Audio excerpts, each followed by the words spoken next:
Hi, I'm going to read one of James Tate's short, absurd poem prose hybrid jobbers. This was published in 2008 from his collection, The Ghost Soldiers. This is The Ice Cream Man. I answered the ad in the paper. I had been unemployed for 9 months and was desperate. At the interview, the man said, "Do you have experience climbing tall mountains?" "Absolutely, I climb them all the time. If I see a tall mountain, I have to climb it immediately," I said. "What about swimming long distances in rough ocean waters, perhaps in a storm?" he said. "I'm like a fish, you can't stop me. I just keep going in all kinds of weather," I said. "Could you fly a glider at night and land in a wheat field, possibly under enemy fire?" he said. "Nothing could come more naturally to me," I said. "How are you with explosives? Would a large building, say 20 stories high, present you with much difficulty?" he said. "Certainly not. I pride myself on a certain expertise," I said. "And I take it you were fully acquainted with the latest in rocket launchers and landmines?" he said. "I even own a few myself, for personal use. They're definitely no problem for me," I said. "Now, Mr. Strafford, or may I call you Stephen, what you'll be doing is driving one of our ice cream trucks. Selling ice cream to all the little kids in the neighborhood, but sometimes things get tricky. And we like all our drivers to be well-trained and well-equipped to face any eventuality. You know, some fathers can get quite irate if you are out of their kid's favorite flavor, or if the kid drops the cone," he said.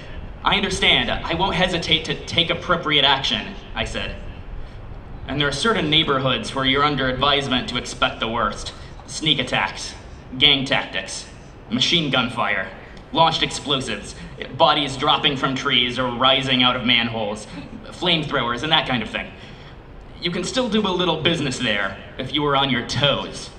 You see what I'm saying?" he said. "No problem. I know those kinds of neighborhoods, but as you say, kids still want their ice cream, and I won't let them down," I said. "Good, Stephen. I think you're going to like this job. It's exciting and challenging. We've of course lost a few drivers over the years, but mostly it was because they weren't paying attention. It's what I call the Santa Claus complex. They thought they were there just to make the kids happy. But there's a lot more to it than that. One of our best drivers had to level half the city once. Of course, that was an extreme case, but he did what needed to be done.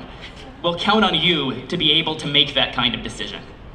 You'll have to have all your weapons loaded and ready to go in a moment's notice. You'll have your escape plans with you at all times," he said. "Yes, sir, I'll be ready at all times," I said. "And as you know, some of the ice cream is lethal.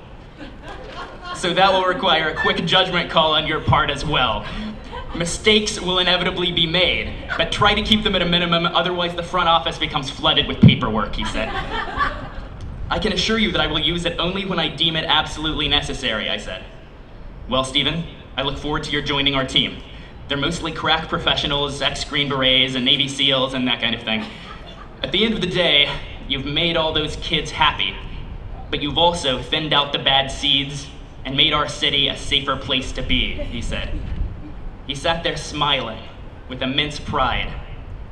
"How will I know which flavor is lethal?" I said. "Experiment," he said. I looked stunned. Then we both started laughing.